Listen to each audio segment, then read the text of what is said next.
This is the Friday, September 4, 2020 version of the Market Plus segment. Joining us now, Elaine Kub. Elaine, we were talking briefly before we came on. The last time I've seen you was March. Think of how much has changed since we saw each other that first weekend then. You know, it's just weird to think about all sorts of things, but I hope next time that you're in the rotation, we'll see you in person. We're getting closer, hopefully. That'd be great. I want to start with the dairy market because the last 2 weeks have put $1 and change on the market that normally moves 10 cents, maybe 12. But $1 move after we'd had a run up, then a run down, now a run back up. Help me. What's going on? Yeah, it has been a volatile summer, and I guess we can say it's still technically summer. Hey, you mentioned it goes up this week, but it's still 20% down from that mid-July high. That mid-July high was really an interesting scenario. The whole thing is interesting, right? I mean, I think it's really predicated on whether and how much the federal government is supporting these milk prices on any given week or on any given day. And I mean, we could get into a philosophical discussion about how this is a parallel to U.S. farm incomes that are expected to go up in 2020 compared to 21, only based on federal government payments, really. But whatever. I mean, that's the driving factor behind the dairy price volatility. I don't think that the fundamentals have really even had a time to catch up to the price levels. I don't think that those are what are responding to each other. You said philosophical. I think you could also say the word political too, because that could get into how you feel about certain things with the government, right? In some sense, but not partisan. I mean, It could be, right. Yeah, however you feel about federal government payments is not even based on party politics. Livestock market. I didn't get a chance to ask a question here that we had come in, and that one was from Keith. And he's got extending on what we were talking about in the cattle market. He's been hearing two different takes on the market. One says we'll see 115 or better by October. The other says we'll be at $1 or lower because we still have too many to get slaughtered. Which is more likely to happen? Could be both, but I definitely think that it's true to say there's ample supply, or he says too much. I mean, I guess too much, it might be true.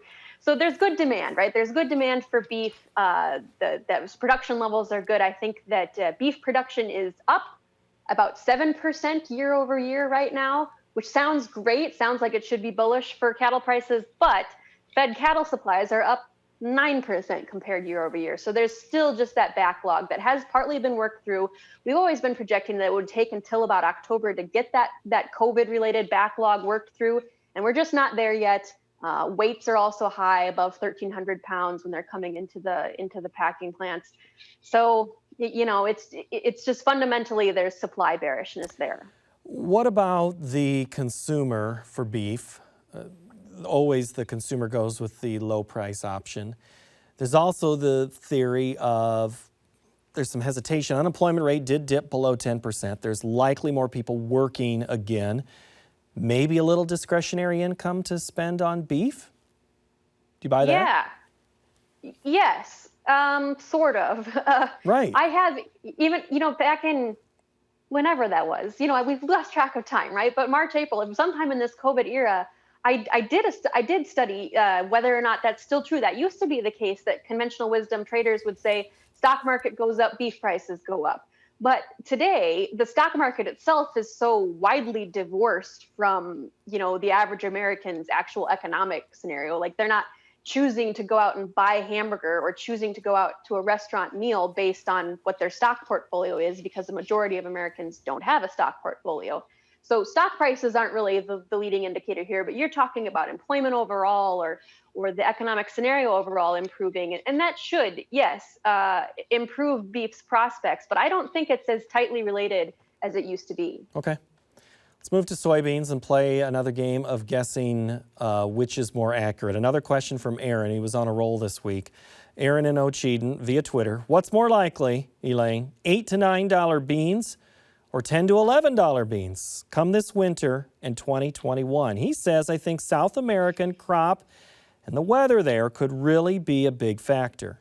And then adds in La Nina could get interesting. Yes. So in the near term, it does seem that way, right? It's dry. There is La Nina, and it is dry currently in Brazil, and they will be looking into planting prospects here later this month.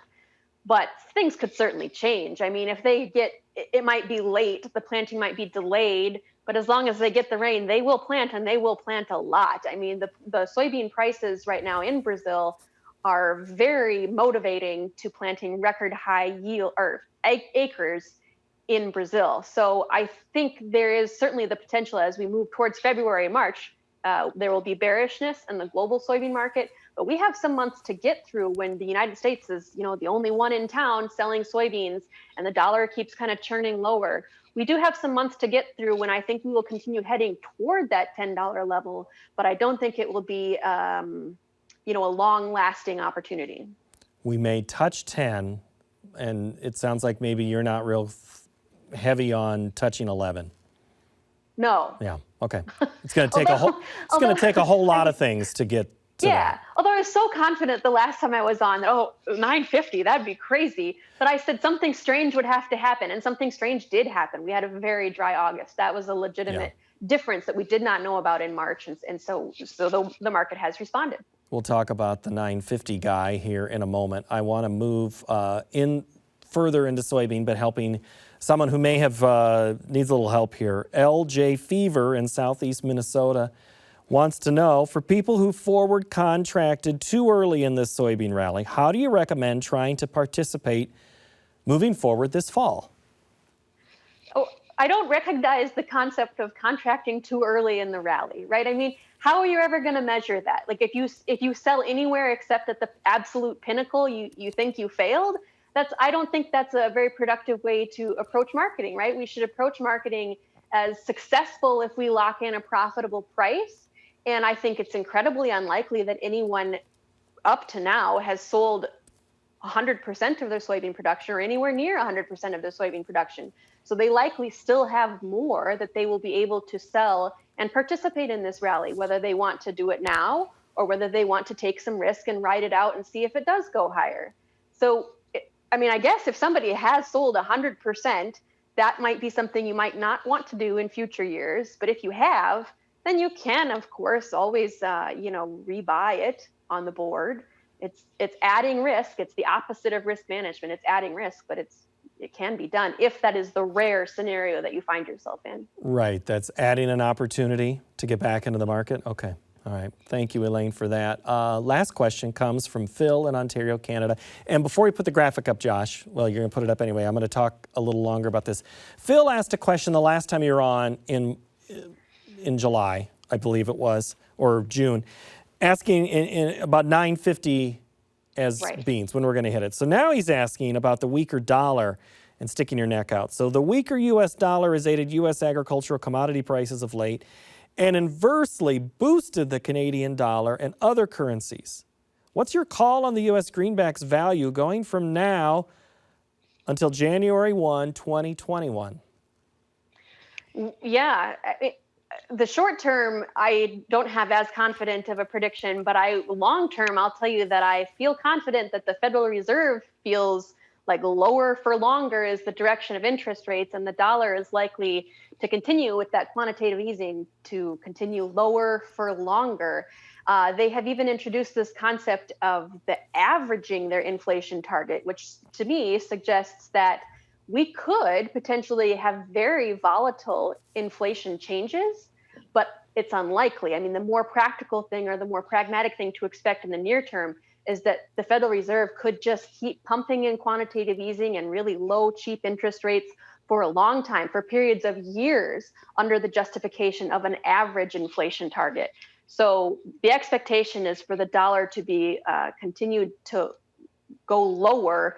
That's the direction that the Federal Reserve, with all of its great resources, is going to continue to direct that. Because I think the dollar was somewhere in the lowest it's been in 2 to 3 years here this week or last week. So stock market has lost quite a bit in the last 2 days of trading. What's the relationship to commodities in the sense of, do we need to be paying attention to that as much as we move into harvest for much of our viewers?